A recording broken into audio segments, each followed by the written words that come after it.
Hello everybody. Ano po ang pangsyam na duty at responsibility ng isang accredited pollution control officer? Ano yung nakasulat doon sa Section 10 ng DAW 2014-02 or the revised guidelines for PCO accreditation? Maraming duty kasi ang isang PCO pero nandito na tayo ngayon sa pangsyam. Sabi po sa Section 10 ng DAW 2014-02, item number 9, the duty and responsibility of an accredited PCO, I read and I quote, monitor activities pertaining to the installation or construction of pollution source and control facilities to ensure compliance with the national emission standards for source-specific air pollutants and the National Ambient Air Quality Standard, and report monitoring results to DNR as part of the Self-Monitoring Report or SMR. Ang isang pollution control officer po, kadalasan nagkakandak ng monitoring, lalong-lalo in coordination with DNR accredited environmental laboratory or source emission testing firm. Kasi yung atin pong ambient air quality, yung pong ating mga emissions, regulated po ito. At ang role ng isang pollution control officer,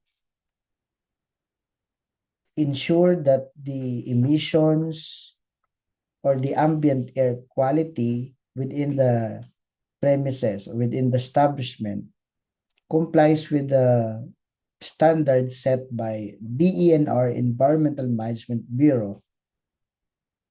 In ensuring compliance, may mga monitoring na ginagawa. And ang magsasabi kung compliant yung ating ambient air quality, kung compliant yung ating emissions sa standard set by DNR in a form of testing, and usually in coordination with DNR accredited environmental laboratory and source emission testing firm.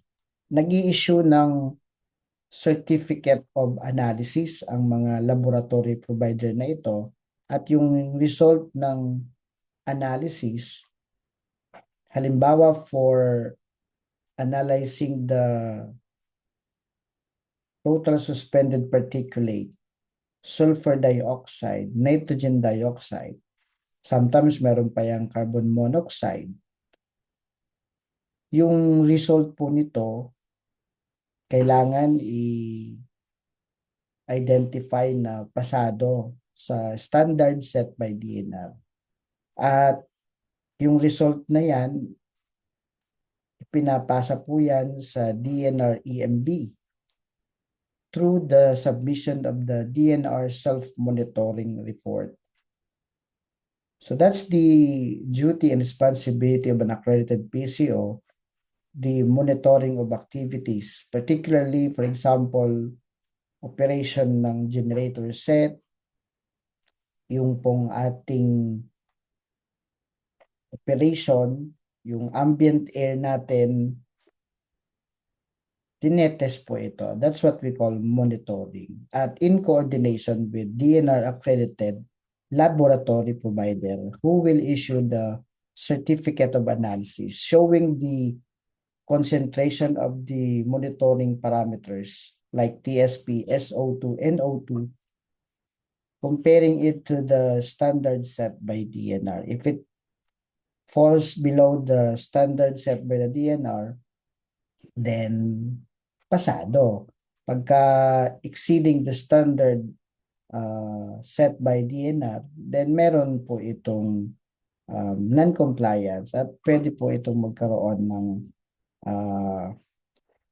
basihan para tingnan yung mga activities, maglagay ng mga pollution control devices kung bumabagsak na sa standard set by DNR. So yun lamang po ang pangsyam na duty responsibility ng isang accredited pollution control officer. If you want to know the other duties and responsibilities, yung pang-sampo. Please subscribe to this channel. Please share and like this video.